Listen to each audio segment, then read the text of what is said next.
coming back to this marketplace idea that we've started in the beginning, because I think it's really interesting when I now look at SDSC, and I was always like very much against buying anything outside of Bitcoin, but especially now with SDSC and Stretch and Strategy, it become more and more interesting as another tool in the toolkit. And not only as a Bitcoiner, but especially if you think about that whole attack vector against the fiat system. When you look at SDSC and the Sharpe ratio that it has, the return it gives you versus like an S&P 500 versus all the index funds and ETFs that are out there in the market, it has better returns and less volatility. And this is kind of because I was always curious, okay, if Bitcoin sucks the financial energy out of everything, like how is this going to work? Because people want to have safety, they don't want to have the volatility, and so they will always prefer an instrument that goes up 7% a year but feels more safe and calm, and it doesn't have that 50% drawdown and 60% uptick in like a few months time like Bitcoin has. And now like we have more and more of those like financial instruments around Bitcoin in the Bitcoin ecosystem. I think Stretch is just the most popular and the most known one. How do you think about kind of the attack vector that those Bitcoin related instruments are for that TradFi system that is kind of like very obviously attacking like S&P 500 index investors income? I mean, bond market it looks ridiculous against Stretch. Yep. Yeah. So people, as you said, people want certainty, right? So they value certainty a lot, even when, they may have the perception of certainty, when in fact it's not certainty, right? We as human beings, we're very, very bad in predicting discontinuity. So we always think that, the next week is going to be like the last week, right? And, any big events are really missed. Nassim Taleb writes a lot about this on, Fooled by Randomness and the other books. And I think the good example that he has on the Black Swan is about the turkey, right? So the turkey before Thanksgiving has a beautiful life, every day human comes in, feeds the turkey, right? And the turkey doesn't realize that it is one day away from being shot and ending up in your table, right? Nothing in the framework that the turkey had on their mind up until then made it thought that, the next day is actually going to be the fatal day. Just thought that next day is going to be the same thing. You're going to have food on the table. And we're very good in predicting discontinuities. And I think and because of that, as we were talking about certainty, we place a premium on what is perceived as certainty, and we place a discount on volatility, right? Volatility is not inherently bad. Volatility is actually a good thing, right? And I think when we look at Bitcoin and the fact that we still have volatility is actually extremely healthy, because what it means is, Bitcoin exists in this kind of like almost Schrodinger-like world between massive success and failure, right? So we have all these people that say Bitcoin is going to go to several $1 million, right? It's going to capture all the monetary premium, all that we talked about. And on the other hand, you have people that still talk Bitcoin, it's worthless, governments are going to ban it. There's no way this is going to take off, right? And it lives in this kind of like, interposition of narratives all the time. I actually wrote, actually very good to go back to, I think, what we were talking about. I wrote a model a few years ago. It's called the Schrodinger model of valuing Bitcoin, which is exactly that, right? You get like, because what made me really upset back then is that I remember listening to this podcast. Again, this was like 3 years ago. MicroStrategy was just starting to kind of take off. And in the same day, coincidentally, I remember watching a YouTube podcast of Michael Saylor saying, yeah, Bitcoin is going to go to hundreds of millions of dollars, right? It's going to be massive. And then it cuts to like the next podcast or the next clip that was this guy, Dan Pena, where he's crazy guy is yelling, Bitcoin is going to zero, Bitcoin is worthless, right? And then it made me realize like neither of them are probably right because they're absolute. So how do you, if you need to put probabilities to both sides, right? And then you can actually get to a sense of what the real price is. And volatility is born from that, from the fact that we are oscillating between, kind of like the two worlds where people are going. And when we're having the bull market, everybody's is on the Michael Saylor camp, right? On the bull market, yeah, the chance that this is going to become the real assets, we're going to see hyper Bitcoinization. It's, of course, it's 90%. This is going to happen, right? And then that drives price up. You get euphoria, you get everything that we know, right? And then you have markets right now in despair, right? Where everybody's saying, well, price is not going to go up, right? AI HPC is the new thing. Everybody's going there, right? Why would you own Bitcoin? So you start, the governments are going to ban it again. Like, we start hearing all these narratives, right? And this is what really drives volatility. So the more volatility you have, the more disagreement you have in the system that you're oscillating between each other. And you want that, because it means that, if you are in the camp that values this, that sees the potential upside of this asset, right, you have much more chance of actually capturing a lot of that upside.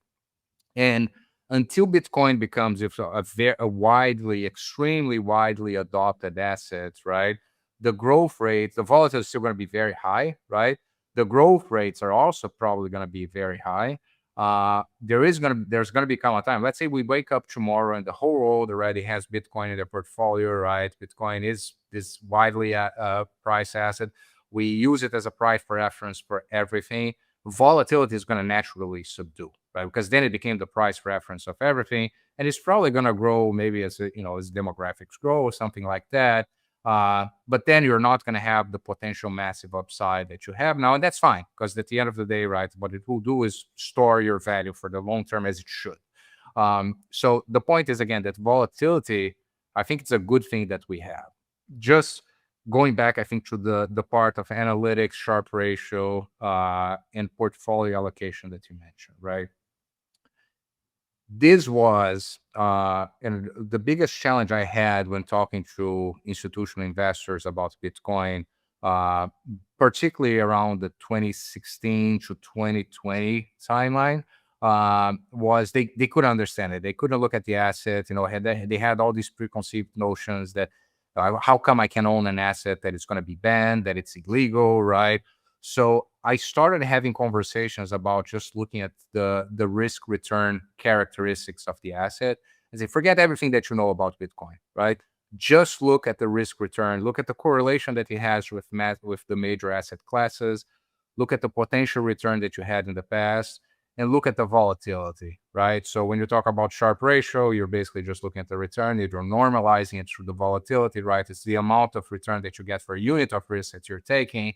Their case, they said, yeah, it is a risky asset. It is an extremely volatile asset, but you're getting compensated for that, because the units of return that you get for the units of risk that you're taking, it's much better than bond markets. It's much better than equity markets, right? So you should value it.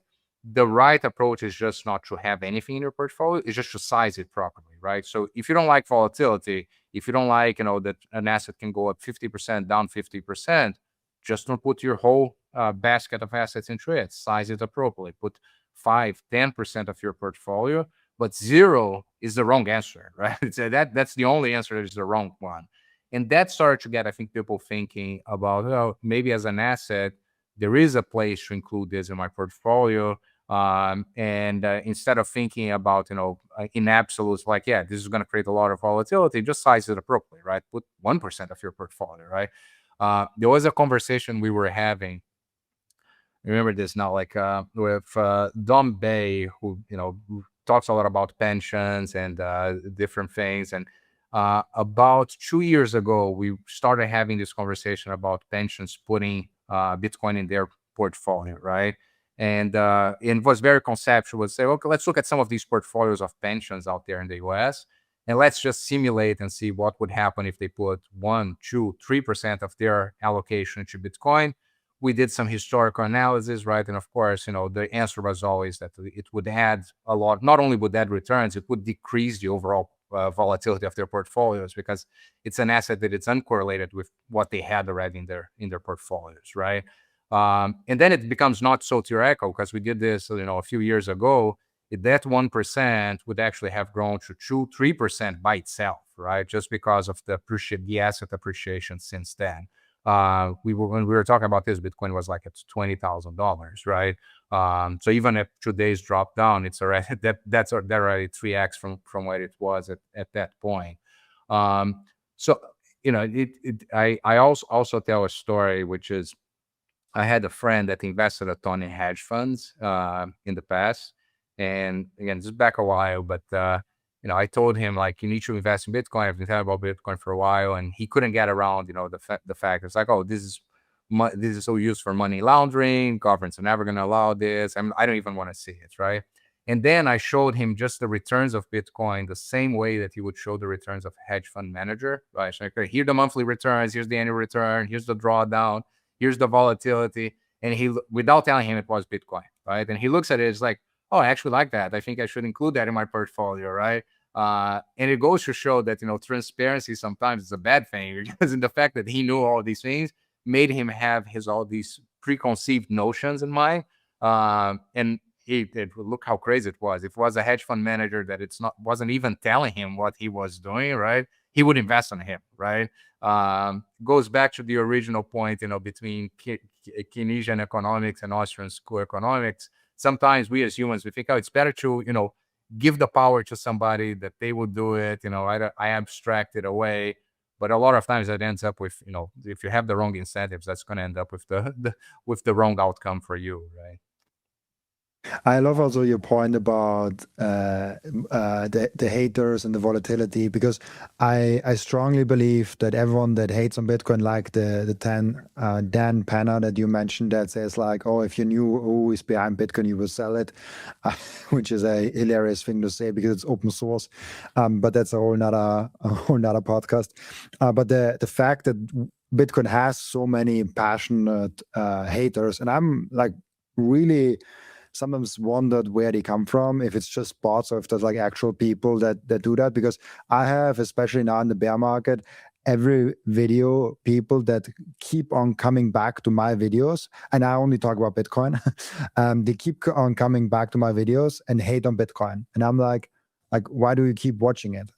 Like, why do you keep like engaging with Bitcoin content? Because you engaging with Bitcoin content drives this Bitcoin content to more people. So you are actually hating on Bitcoin actually promotes Bitcoin. And so I think the hate and the love and the volatility, that all drives interest, which drives volume, which drives money, which drives the Bitcoin price over a long period of time upwards.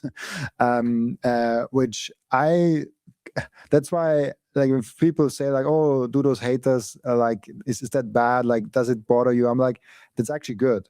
Like, not only are they driving my own channel and the media up, but like more importantly, they drive Bitcoin up, because they bring more eyes to Bitcoin. I had this great example I was in university in Austria for like half a year before before I said goodbye to university.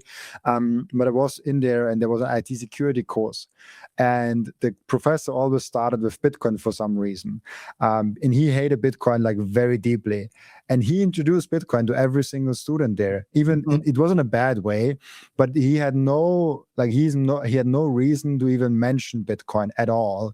But he always talked about cryptography, and then like, yeah, but Bitcoin is really bad. And I'm like, okay, like he makes sure that everyone knows about Bitcoin. If it's a bad way, but it's publicity. Like every publicity is good publicity. There's a saying like that. And so I love that point, because I think Bitcoin is one of those assets that I rarely met someone that is neutral on it. I rarely met someone like, oh, I don't care about Bitcoin. If I meet someone on Bitcoin, he either has a positive or negative opinion on it. And this is what is good. If we have a bunch of people just being neutral on Bitcoin and nobody cares, that would be more of a red flag than like people hating on it. Completely agree. Again, this proves why we have volatility, right? Because again, we have these massive camps, and they are at 100 and 0, right? So if you had more people in the middle, then you would have less volatility, right? It would have consensus in the price, into the mechanics, and price would converge somewhere that it's between 100 and 0, right? But right now we don't have that, and it's a good thing. It shows we are super early. That's the other thing that people ask a lot. It's like, oh, but the price went up a ton. I wish I bought it at $1, at $10, at $100, at $1,000, at $10,000, right? And the reality is that it's still, when you look at the numbers that we've talked about, it's still super early. There's still massive potential upside from where it is right now. And yeah, I think that's the part that it's completely missed by many people. The first thing that every Bitcoiner does, and the most important activity that every Bitcoiner keeps on doing, is buying Bitcoin. And I personally use Relay to buy and sometimes also spend or sell my Bitcoin. And there are two main reasons why I do so. The first one is it's Bitcoin only. They do not do any shit coins. They do not do any cryptos, any stocks, or anything else. This is a tool, an app that is fully focused only and solely on Bitcoin. The second one is self-custody. They give you the keys to your Bitcoin the moment you buy them. You never give them the control over your Bitcoin, and you don't have to trust them because you can verify that you and only you have the keys to your Bitcoin. There's no third-party risk. There's no freezing of your assets. There's no rug pulling. There's nothing of that. Download Relay, the app,